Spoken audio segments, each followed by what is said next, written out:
সম্প্রতি বিভিন্ন রাজ্যে ইডির তল্লাশি অভিযান চলেছে, আর এবারে মেঘালয়ের একাধিক জায়গায় ইডির তল্লাশি অভিযান। 28.66 কোটি টাকার দুর্নীতির অভিযোগে তল্লাশি। ইস্ট গারোয় ইডির তল্লাশি অভিযান। এ নিয়ে জানবো বিস্তারিত। আমাদের সঙ্গে যুক্ত হয়ে গেছে প্রতিনিধি শেখ মনিরুল। মনিরুল, কি জানতে পারছো? দেখো, দিল্লির যে কেন্দ্রীয় ইডির অফিস, সেই ইডির অফিস সূত্রের খবর কিছুক্ষণ আগেই মেঘালয়তে ইডির একটি টিম মেঘালয় জুড়ে তল্লাশি শুরু করেছে।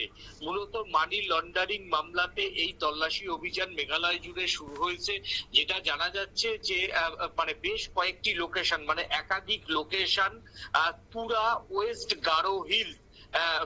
ওয়েস্ট গারো হিলসের একাধিক লোকেশনে এই মুহূর্তে তল্লাশি চালাচ্ছে। সেই সঙ্গে জানা যাচ্ছে যে illegal fund Garo Hills and তাদের যে ডিস্ট্রিক্ট কাউন্সিল, সেই ডিস্ট্রিক্ট কাউন্সিল গারো হিলস এর টাকা তোমার হচ্ছে দুর্নীতির অভিযোগ উঠেছে এবং 28.66 কোটি টাকার একটি স্ক্যাম্পে আজকের এই তল্লাশি অভিযান চলছে বলে ইডি সূত্রে জানা যাচ্ছে। যেহেতু এটি একটি সরকারি ফান্ড, মানে GHADC অর্থাৎ Garo hills autonomous district council, এই কাউন্সিলের যে টাকা সেটা সরকারি এই অর্থ, সেই সরকারি অর্থ তছরূপের অভিযোগ উঠেছে বেশ কয়েকজনের বিরুদ্ধে।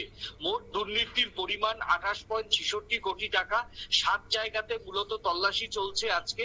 বেশ কিছু নথি তোমার হচ্ছে বাজেয়াপ্ত করা হয়েছে, 2 থেকে 3 জনকে জেরা করা হয়েছে বলে জানিয়েছে কেন্দ্রীয় সংস্থা। ধন্যবাদ মনিরুল। আপনারা শুনলেন ইস্ট গারোয় ইডির তল্লাশি অভিযান। 28.66 কোটি টাকার দুর্নীতির অভিযোগ উঠেছে, আর এই নিয়ে তল্লাশি মেঘালয় জুড়ে একাধিক জায়গায় ইডির তল্লাশি অভিযান। নিয়ে নিচ্ছে ছোট্ট একটি বিজ্ঞাপন বিরতি, সঙ্গে থাকুন।